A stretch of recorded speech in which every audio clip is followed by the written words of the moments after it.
अस्सलामु अलैकुम वरहमतुल्लाहि वबरकातुहू। मेरे अजीज़ भाइयों और बहनों, उम्मीद है आप सब खैरियत से होंगी। आज हम एक ऐसे मौजूदे पर बात करने जा रहे हैं जो हमारी ज़िंदगी के सबसे अहम अरकान में से एक है, मगर अफसोस जिसकी असल मानी और ताकत से हम में से बहुत से लोग नावाकिफ़ हैं। हम बात करेंगे सलाह नमाज की। हम में से अक्सर लोग नमाज पढ़ते हैं, 5 वक्त अदा करते हैं, लेकिन क्या हमें वो तब्दीली, वो सुकून, वो बरकत महसूस होती है जिसका वादा अल्लाह व रसूल सल्लल्लाहु अलैहि वसल्लम ने किया है? ये वीडियो आपकी नमाज को मुकम्मल तौर पर बदल देगा। हम सीखेंगे कि सही नमाज क्या है और कैसे इसकी अदायगी आपकी ज़िंदगी में फ़ौरन और गहरी से तब्दीली ला सकती है। और ये वो राज है जो शायद आपको पहले किसी ने नहीं बताया। हमें हमारे बहुत से मुसलमान भाई और बहनें आज भी परेशानियों में घिरे हुए हैं। दौलत की कमी, ज़हनी सुकून का फुकदान, रिश्तों में खराबी और बेचैनी, ये सब आम हो चुका है। लेकिन क्या आप जानते हैं कि हमारे पास एक ऐसी चाबी है, एक ऐसी ताकत है जो इन तमाम मसाइल का हल है। हमें बताया जाता है कि हम सोने के पहाड़ पर बैठे हैं, लेकिन हमें उसे इस्तेमाल करना नहीं आता। ये सोने का पहाड़ और कुछ नहीं, हाँ, बल्कि हमारी सलाह, हमारी नमाज है। तारीख गवाह है, जब मुसलमान ने अपनी नमाजों को दुरुस्त किया, जब उन्होंने खुशबू, कॉन्सेंट्रेशन और तवज्जो, अटेंशन के साथ नमाज पढ़ी, तो उनकी ज़िंदगी में इनकलाब आ गया। 8वीं और 13वीं सदी तक वो दौर था जब मुसलमानों ने दुनिया को साइंस, रियाजी, तिब, फ़लसफ़ा में राह दिखाई। वो इसलिए हुआ क्योंकि उन्होंने सलाह को उसके असल मकसद के साथ अदा किया। वो नमाजी सिर्फ जिस्म से नहीं, रूह से भी नमाज में हाजिर थे। आज हम नमाज पढ़ते हैं, लेकिन हम अपने जहन और दिल से नमाज में नहीं होते। यही वजह है कि वो तब्दीली नहीं आती। लफ्ज़ सलाह की लुग़वी मानी यानी लिंग्विस्टिक मीनिंग बहुत गहरी है। इसका मतलब है दाखिल होना, किसी चीज़ में घुसना, रब्त कायम करना, कनेक्टिंग, रिश्ता बनाना, उसूल करना, रीचिंग, अटेनिंग, किसी चीज़ तक पहुंचना। जब हम नमाज पढ़ते हैं तो हम सिर्फ कुछ हरकत नहीं करते, बल्कि हम अल्लाह ताला से कनेक्ट होते हैं, उसकी रहमत और बरकतों तक पहुंचते हैं और उसके नूर में दाखिल होते हैं। इसका असल मकसद है ज़िक्र, अल्लाह को याद करना और खुशू, अल्लाह की ज़रूरी महसूस करना, अल्लाह की हजूरी महसूस करना। लेकिन अक्सर मुसलमान नमाज सही तरीके से नहीं पढ़ते क्योंकि वो इन दो अधूरी हालतों से गाफिल हैं। हम सिर्फ जिस्म से खड़े होते हैं, झुकते हैं और सजदा करते हैं, लेकिन हमारा जहन दुनिया की सोच में गुम होता है। यही वजह है कि हम नमाज का असल फ़ायदा नहीं उठा पाते। आपका जिस्म के साथ साथ दिल और जहन को भी नमाज में हाजिर करना होगा।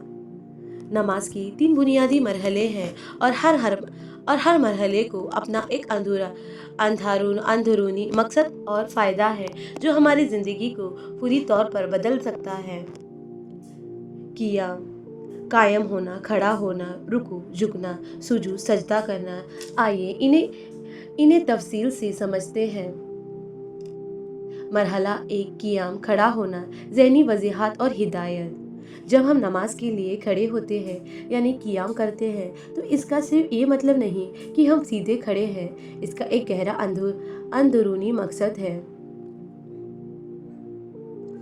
और ये अंदरूनी मकसद ये है तारीकी से रोशनी की तरफ जाना। हम अपनी परेशानियों, बेइंतज़ामी और ज़हनी उलझनों से निकलकर अल्लाह के नूर और हिदायत की तरफ गमज़ान होते हैं। अफरा तफरी से नज़्म व ज़ब्त, हमारी जहन में जो बेतरतीबी होती है उसको सीधा करना। हमारा जहन अक्सर बीटा स्टेट में होता है जहाँ ख़यालात इधर उधर भटकते हैं। क़ियाम हमें एक पुरसकून अल्फ़ा स्टेट में ले आता है। ज़हनी सुकून मिलता है। जहाँ ज़हनी सुकून मिलता है, हिदायत हासिल करना। जब हम अल्लाह के सामने खड़े होते हैं तो हम उसे सीधी राह का तलब करते हैं। तो दोस्तों, हम ये सब कुछ कैसे अंधूरी मकसद कैसे हासिल करें? अमाली तरीका, खड़े होकर साकूत इख्तियार करें। تقدیر تحریمہ کہتے ہیں، تو اپنی آنکھیں سجدے کی جگہ پر مرکوز کریں اور اپنی ذہن میں آنے والے تمام خیالات کو آبزرو کریں، انہیں روکیں، بس دیکھیں، اعتراف کریں، اللہ اکبر، ہر خیال، ہر بے چینی، ہر پریشانی، ہر چیز سے اللہ تعالیٰ زیادہ بڑا ہے۔ اس عقیدہ کو ذہن میں پختہ کریں۔ جب آپ اللہ اکبر کہتے ہیں تو آپ خود کو اللہ کے سامنے سرنڈر کرتے ہیں۔ سورہ الفاتحہ کی تلاوت ایک قرآن کی سب سے عظیم سورہ ہے جسے ہم ہر نماز میں پڑھتے ہیں۔ اس کی ہر آیت پر غور کریں۔ الحمدللہ رب العالمین، تمام تعریفیں اللہ کے لیے جو تمام جہانوں کا رب ہے۔ جب آپ یہ کہتے ہیں تو اپنے دل میں اللہ کی عظمت اور اس کی نعمتوں کا احساس پیدا کریں۔ الرحمن الرحیم، جو رحم، نہایت مہربان اور رحم کرنے والا ہے۔ اپنے ذہن میں اللہ کی اس صفاتوں کو محسوس کریں۔ مالک یوم الدین، روز جزا کا مالک، یہ آپ کو آخرت کی یاد دلائے گا۔ ایاک نعبد و ایاک نستعین، ہم صرف تیری عبادت کرتے ہیں اور صرف تجھے سے مقصد مانگتے ہیں۔ اس آیت پر رک کر اپنے دل میں توحید کو پختہ کریں۔ آپ اللہ سے وعدہ کر رہے ہیں کہ آپ صرف اس کے ہیں۔ اہدنا الصراط المستقیم، ہمیں سیدھا راستہ دکھا۔ یہ آیت سب سے اہم ہے۔ جب آپ یہ کہتے ہیں تو آپ دل سے اللہ سے ہدایت مانگ رہے ہوتے ہیں۔ اس پل اپنی تمام الجھنیں، پریشانیاں اور سوالات اللہ کے سامنے رکھیں اور ہدایت طلب کریں۔ یہی وہ پل ہے جب اللہ تعالیٰ آپ کے لیے راستہ کھولتا ہے۔ اپنے ذہن کو ہر باہر کی چیز سے کاٹ کر صرف اللہ اور سورہ الفاتحہ کے معنی پر مرکوز کریں۔ اس میں آپ کی سوچ سیدھی ہوتی ہے، کنفیوژن دور ہوتی ہے اور آپ کو زندگی کے لیے وسیعت ملتی ہے۔ مرحلہ 2، رکوع یعنی جھکنا، گناہوں سے پاکی اور جسم کی صفائی۔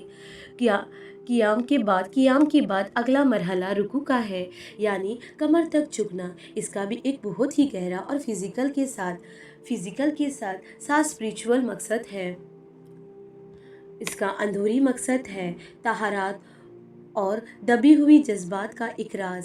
رکوع کے سب سے اہم مقصد پیوریفیکیشن ہے۔ ہمارے جسم میں، خاص طور پر ہماری کمر اور ہپس کے علاقے میں کئی طرح کے دبے ہوئے جذبات، ایموشن ہوتے ہیں، جیسے خوف، فیئر، غم، گریف، شرمندگی، شیم، غصہ، اینگر۔ جب ہم صحیح طریقے سے رکوع کرتے ہیں تو یہ حصہ اسٹریچ ہوتا ہے اور ان دبی ہوئی جذبات کو ریلیز کرنے میں مدد ملتی ہے۔ گناہوں سے معافی۔ رکوع میں ہم اللہ سے اپنی گناہوں کی معافی طلب کرتے ہیں۔ جب آپ جسم سے جھکتے ہیں تو آپ اللہ کے سامنے اپنی عاجزی کا اظہار کرتے ہیں اور ایک احساس کرتے ہیں کہ آپ اس کے سامنے کچھ نہیں۔ تو یہ ہم سب کیسے حاصل کریں؟ عملی طریقہ: مکمل جسم کو کھینچنا، فل اسٹریچ۔ اپنے پیٹھ کو بالکل سیدھا رکھیں، بالکل 90 ڈگری کے اینگل بنائیں، گھٹنوں کو پکڑیں اور اپنی کمر اور ہپس کو مکمل طور پر اسٹریچ ہونے دیں۔ رکوع کو لمبا کریں، پرولونگ رکوع۔ صرف کچھ سیکنڈ کے لیے رکوع نہ کریں۔ جب آپ سبحان اللہ العظیم کہتے ہیں تو اس تسبیح کو 3، 5 یا 7 بار سے زیادہ بھی پڑھ سکتے ہیں۔ لمبا رکوع کریں۔ دعا اور احساس محفل۔ رکوع میں اپنے ذہن میں اپنے گناہوں کو لائیے، چھوٹے بڑے، ظاہر و باطن گناہ۔ اللہ سے دل سے معافی مانگیں۔ جب آپ کی کمر اور جسم اسٹریچ ہو رہا ہو تو یہ محسوس کریں کہ آپ کے جسم سے گناہ، غم، خوف، شرمندگی اور ہر طرح کی نیگیٹیوٹی باہر نکل رہی ہے۔ ہلکا پن محسوس کرنا۔ جب آپ رکوع سے اٹھیں تو آپ کو جسم اور روح میں ہلکا پن محسوس ہونا چاہیے، جیسے آپ کے اوپر سے بوجھ اتر گیا ہو۔ اگر آپ کو یہ احساس ہوتا ہو تو آپ نے صحیح طریقے سے رکوع کیا ہے۔ مرحلہ 3، سجود، سجدہ کرنا، رحمت، قربت اور طاقت کا حصول۔ رکوع کے بعد نماز کا سب سے عظیم مرحلہ آتا ہے سجود، سجدہ۔ سجدہ وہ حالت ہے جب بندہ اللہ تعالیٰ کے سب سے زیادہ قریب ہوتا ہے۔ یہ نماز کا کلائمیکس ہے جہاں آپ کی تمام پریشانیوں کا حل ملتا ہے۔ अंदरूनी मकसद, रहमत, गुर्बत और दुआओं की कबूलियत। सजदे में आप अल्लाह की रहमत, उसकी गुर्बत यानी क्लोजनेस और उसकी ताकत को हासिल करते हैं। नबी अकरम सल्लल्लाहु अलैहि वसल्लम ने फरमाया, बंदा अपने रब के सबसे ज़्यादा करीब सजदे की हालत में होता है। बस इसमें फरसत और कसरत से दुआ किया करो। ताकत और खुद इत्मीनानी। जब आप सजदे में होते हैं तो आपका सर, जो हमारी नफ्स और ईगो का मरकज़ है, अल्लाह के सामने झुक जाता है। ये आपको ताकतवर बनाता है। इससे आपके अंदर से घबराहट यानी एंजाइटी, कमज़ोरी और नफ्सियती बीमारियां दूर होती हैं। आपको एक नया खुद इत्मीनानी, कॉन्फिडेंस और क़ुव्वत महसूस होता है। जिस्म की ताज़ीन व तमीर, रीबिल्डिंग। सजदे में जब आपका सर ज़मीन पर होता है तो खून आपको जहन और हाथों की तरफ तेज़ी से हरकत करता है। ये बिल्कुल वैसा है जैसे रात की नींद के बाद हमारा जिस्म खुद को रीबिल्ड करता है। इससे आपके जहन और जिस्म को नया जीवन मिलता है। अर्रहमान और रहीम की तजल्ली। लफ्ज़ अर्रहमान नियति, मेहरबान का जो रूट वर्ड है वो रहीम वार्म से मिलता जुलता है। रहीम वो जगह है जहाँ एक बच्चे को मुकम्मल नरिशमेंट मिलता है। सजदे में आप अल्लाह की इसी रहमतों को महसूस करते हैं, जहाँ आपको ज़िंदगी की हर ज़रूरत और हर मर्ज़ से शिफा मिलती है। तो कैसे हासिल करें? सजदे को लंबा करें, प्रोलॉन्ग सुजूद। सिर्फ कुछ सेकंड के लिए सजदा ना करें। अल्लाह से गुर्बत की हालत में रुके, अपनी दुआएं दिल से मांगे, कसरत से दुआ करें। सजदे में अपनी हर हाजत, हर आरजू, हर परेशानियों को अल्लाह के सामने रखें। अपनी ज़बान से, दिल से और जहन से अल्लाह से बात करें। ये वो जगह है जहाँ आपकी दुआएं फ़ौरन कबूल हो सकती हैं। अपनी दौलत में बरकत के लिए, सेहत के लिए, औलाद के लिए या किसी भी मुश्किल की हल करने के लिए दुआ करें। दुआ में अल्लाह के नामों का इस्तेमाल करें, जैसे या रहमान, या रहीम, या मालिक, या खुद्दूस। एहसास कुर्बत। सजदे में महसूस करें कि आप अल्लाह के कितने करीब हैं। अपने नफ्सियत को भूल जाइए और सिर्फ अल्लाह की अज़मत और उसकी रहमत को महसूस करें। अपनी तमाम परेशानियों को अल्लाह के हवाले कर दें।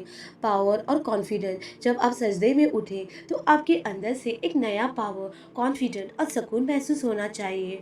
आपको लगेगा कि आपकी तमाम कमज़ोरियाँ दूर हो गई हो है और आप अल्लाह की नूर से भर गए हो। दोस्तों, इस बात को समझना बहुत ज़रूरी है कि नमाज सिर्फ एक रस्म नहीं, ये एक इलाही अमल है, कोई इंसानी तरीका नहीं। अल्लाह ताला ने हमें ये स्ट्रेट पाथ दिया है। जब आप अपनी नमाज को दुरुस्त करते हैं तो आप अल्लाह के इरादे के साथ खुद को ऐलान कर लेते हैं। नमाज में आप अल्लाह के हुक्म पर अपनी हरकतें करते हैं, उसके कलाम को पढ़ते हैं और उसे हिदायत मांगते हैं। इससे आपकी ज़िंदगी का हर पहलू, आपका कारोबार, आपकी रिश्ते, आपकी सेहत, आपका जहन सब अल्लाह की हिदायत के मुताबिक चलने लगता है। यही वजह है कि सही नमाज आपकी ज़िंदगी में पूरी तब्दीली लाती है। दोस्तों, अगर आप अपनी ज़िंदगी में वाकई पूरी और गहरी तब्दीली चाहते हैं तो इस वीडियो को सबसे अहम मुरकद नुस्खा ताजुद की नमाज है। ताजुद वो नमाज है जो रात की आखिरी हिस्से में फजर से पहले अदा की जाती है। ये वो वक्त है जब अल्लाह ताला आसमानी दुनिया पर आता है और अपने बंदों से पूछता है कोई दुआ करने वाला जिसके लिए मैं कबूल करूं? है कोई मगफिरत तलब करने वाला जिसके लिए मैं माफ़ करूं? है कोई मांगने वाला जिसे मैं अता करूं? ताजुद के फ़ायदे। दुआओं की कबूलियत। ताजुद के वक्त दुआओं की कबूलियत का सबसे बेहतरीन वक्त है। आपकी हर हाजत, दौलत की हाजत हो, सेहत की हाजत हो या कोई भी मुश्किल हो, ताजुद में अल्लाह से मांगे। रूहानी तरक्की। यह आपको अल्लाह के बहुत करीब कर देता है। बहुत से ऐसे मसाइल जो दिल में हल नहीं होते, ताजुद की बरकत से हल हो जाते हैं। कोशिश करें कि हफ्ते में कम से कम 2 से 3 बार ताजुद अदा करें। उठें, वुदू करें और 2 या 2 से ज़्यादा हर रकात नमाज अदा करें।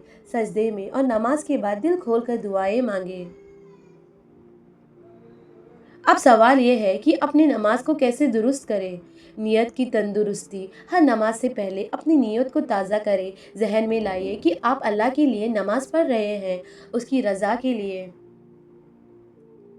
मानी और तफसीर का इल्म, कुरान की सूराहों, खासकर सूरा अल-फातिहा और छोटी सूराहों और नमाज के अज़हार तस्बीहात के मानी समझें। जब आप मानी समझ कर पढ़ेंगे तो आपका जहन भी हाजिर होगा। खुशू की मशा यानी प्रैक्टिस खुशू शुरू में मुश्किल होगी, लेकिन मश्क से खुशबू हासिल होता है। नमाजी के दौरान आंखें सजदे की जगह पर रखें। ज़हनी तौर पर हर बाहरी सोच को दुरुस्त करने की कोशिश करें। अगर कोई ख्याल आए तो उसे ज़बरदस्ती हटाने के बजाय बस ऑब्ज़र्व करें और वापस नमाज पर तवाजु दें।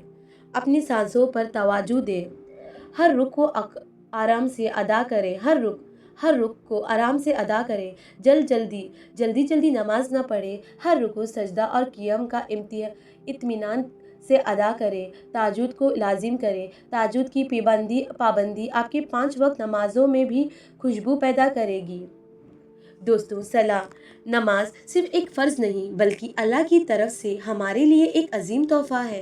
ये एक डिवाइन डाउनलोड है जो हमारी ज़िंदगी को हर तरफ से बेहतर बना सकता है, ज़हनी, जिस्मानी, रूहानी और माली।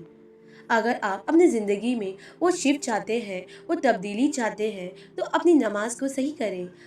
उसे सिर्फ एक रस्म न समझे, उसे अल्लाह ताला से रब्त कायम करने का ज़रिया बनाइए। हर रुख को सब उसकी अंदरूनी मकसद के साथ अदा करें और ताजुद को अपनी ज़िंदगी का हिस्सा बनाइए। इंशाअल्लाह आप फौरी तौर पर अपनी ज़िंदगी में अजीब व गरीब बरकत और सुकून महसूस करेंगे।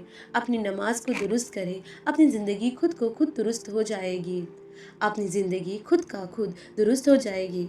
दोस्तों, अगर आपको ये वीडियो पसंद आया हो और आपको इससे फ़ायदा हुआ हो तो प्लीज़ लाइक बटन दबाइए। इस पैगाम को अपने दोस्तों और फैमिली के साथ शेयर करें, क्योंकि दीन की बात फैलाना सदका ही ज़रिया है। और अगर आपने अभी तक शहनाज़ आगा ऑफिशियल चैनल को सब्सक्राइब नहीं किया है तो अभी कर ले और बेल आइकन को भी दबाइए, ताकि आप हमारी आने वाली वीडियो से महरूम ना रहे। जज़ाकल्लाह खैर और मिलते हैं अगले वीडियो में भी। फ़ी अमानिल्लाहि।